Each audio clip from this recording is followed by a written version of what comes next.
Hey, Matt Johnson here. I want to show you jigworm fishing. I've got a lot of questions recently. That's kind of how we're catching our fish right now. Jigworms, 8 to 14 feet of water, and how am I fishing them? And the first question I always get is, what's a jigworm? Well, it's just that. It's a jig head and your favorite worm added. Pretty simple. Sometimes we overthink it. A lot of variations. You can use a curly tail worm. You can use a straight tail worm like this Comida. You can use a smaller profile like a Poc'it fry. I'm going to show you how I fish these.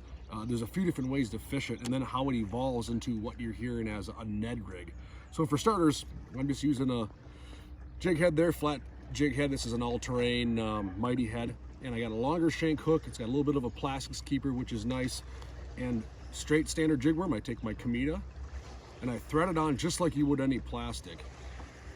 This is stupid simple. I'm just threading it on, pushing it up past that hook keeper, and there you go. Now I got an easy jig worm setup. And the nice thing about this setup is it fishes quick, it fishes fast. So where I'm fishing on like Lake Minnetonka and lakes with heavy weeds right now, I want it to shoot through those weeds, plummet through, and then work it back to the boat. So I got a nice presentation. It's about a 5-inch presentation there that works exceptionally well. And then I talked about evolving this into what's called a Ned rig.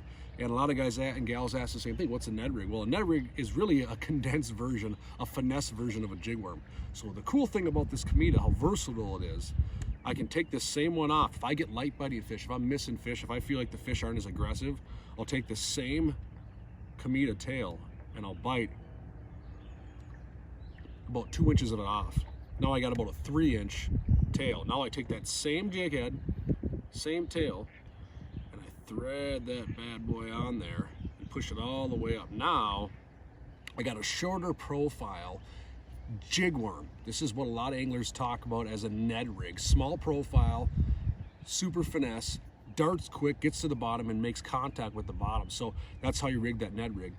The other bait I've been fishing a lot, just a different profile, falls a little slower in the water column, is the Poc'it fry. You can see just off first glance how floppy it is in my hand. So that gives you a little different profile. I can bounce that bait on the bottom and get it to really dance and move, where the Comida is going to be a little more rigid. So I'm fishing this Poc'it fry the exact same way I would, but I will take a little bit off the tip because I want a flat. You can see the tip of that Poc'it fry is kind of curved, and that's great for wacky rigging, but I want a flat surface to butt up against this jig head. So I'll literally just take just a tiny, look, you can see that, just tiny little piece. And all I'm doing is I want that flat surface.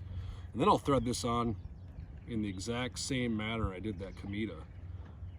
Thread it all the way on, push it all the way up. Again, I got a flat surface. I can push it, butt it right up against the head of that. Now I have, look at that. It's like a wet noodle. But when that thing hits the bottom and I bounce it, it really flops around. And the exact same concept, if you want to go to the Ned rig version, taking that exact same plastic, taking a little bit off. I got 2.5, 3-inch tail now. Same exact thing. Thread it back on, push it up against the butt here. Now I got a smaller version Ned rig imitation. So those are how I'm fishing this jig worm. Very effective. There's all kinds of plastics on the market. I've been fishing Comidas and fishing Poc'it fries to get the job done. Pounded them on Minnetonka. I've used this all over the place. It works all over the state of Minnesota, as well as many lakes across the country. So good way to fish a jig worm. Get out there, chase them, catch some fish.